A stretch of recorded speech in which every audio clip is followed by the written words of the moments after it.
Oyatni qarang. Endi qachon Parvardigori uni imtihon qilib, rizqini tang qilib qo'ysa, Parvardigorim meni xor qildi de. Alloh taolo kalla deyapti. Yo'q, unaqa emas. Berganim mukofot, bermaganim jazo emas.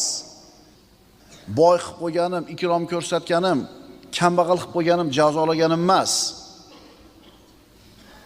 Ato qilishim sinov, man qilishim shifo. Alloh taolo bergani, boy qilgani bu sinov. Bermagani shifo. Nimadan shifo? Gunohdan. Puli ko'p bo'lmagan odam gunoh qilgani imkoniyati kaltaroq bo'ladi, boy odamdan ko'ra. Endi Alloh bir bandaga shu dunyo matohini katta qilib beribdi, boy qilibdi.